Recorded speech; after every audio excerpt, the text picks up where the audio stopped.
Mitch was the guy everyone wanted to impress, and everyone feared. He had an ego that demanded attention and a hunger for thrill that never seemed to be satisfied. When the idea of exploring the old abandoned caves on the outskirts of town was brought up, Mitch was the first to agree, his chest puffed with confidence. "I'll go first, no question. What's the worst that could happen?" He told. The caves had been closed off for years, deemed too dangerous after several collapses and strange disappearances. But that only fueled Mitch's excitement.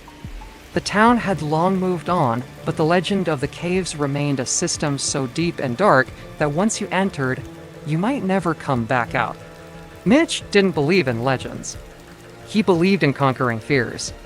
It was a cold Saturday night when Mitch, alongside his two friends Sam and Derek, drove up to the entrance of the caves. They parked their car a few hundred meters away, the headlights dimming into the evening fog. Sam was uneasy. Derek was quiet. But Mitch? He was grinning ear to ear. "We go in, take some videos, maybe even spend the night if you guys aren't chicken," he told. Mitch, throwing his flashlight into his backpack, Sam hesitated. "I don't know, man. I've heard some pretty freaky stuff about this place. My cousin told me people who've gone in here heard." Voices, Mitch rolled his eyes. "Voices? Really, Sam? It's an echo. Sound travels in caves.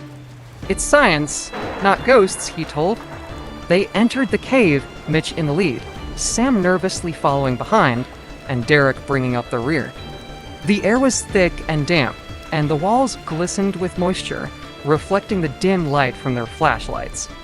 The cave entrance was narrow, but as they moved further in, the walls opened up into a vast chamber, the ceiling too high for their lights to reach. Mitch moved confidently, laughing at how the cave looked like a movie set. Sam and Derek trailed behind, growing more uncomfortable with each step. After about 30 minutes, the tunnel narrowed again, and they found themselves standing at the mouth of a passage that plunged into darkness so deep it seemed to swallow their lights. "This is it," Mitch said. "This is the part people get scared of." The black hole. Sam stopped in his tracks. "We're not going in there. You can't even see where it ends." Mitch smirked, shining his light into the passage. "You're afraid of the dark? Come on. I'll go first. You two can follow like good little chickens," he told.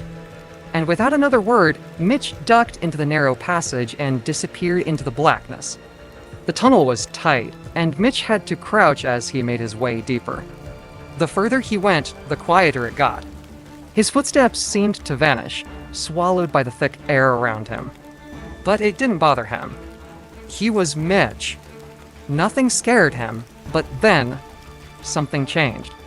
The air grew colder, unnaturally cold. His breath puffed in front of him like smoke. And then he heard it. A whisper.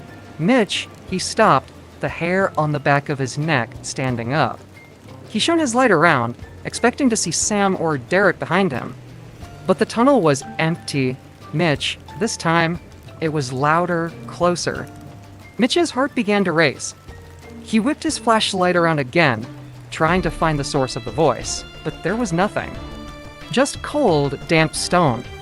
"I know what you're doing," Mitch shouted, trying to sound confident, but his voice cracked. Then the whisper came again, directly into his ear.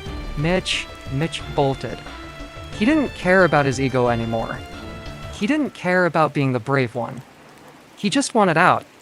But the tunnel seemed longer now, twisting and turning in ways it hadn't before. He ran faster, his breath coming in ragged gasps.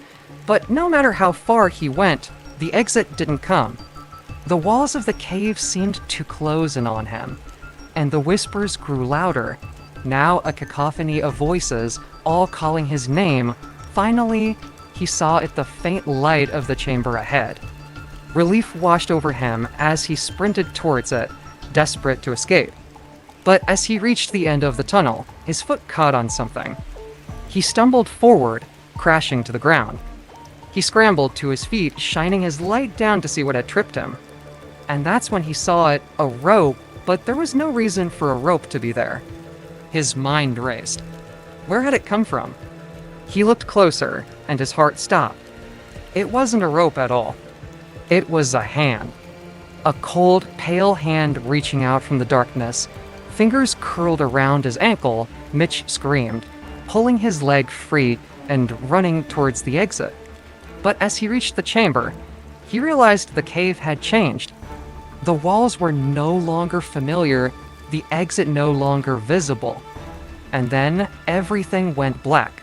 Mitch's demise wasn't caused by ghosts or supernatural forces, but by his own arrogance. He believed he could conquer anything, that fear was for the weak. But in the end, it was his refusal to listen to his friends and respect the dangers of the unknown that led to his death. The cave didn't kill him, his own pride did. As with many tragic stories, Mitch's downfall came not from the outside world, but from within himself.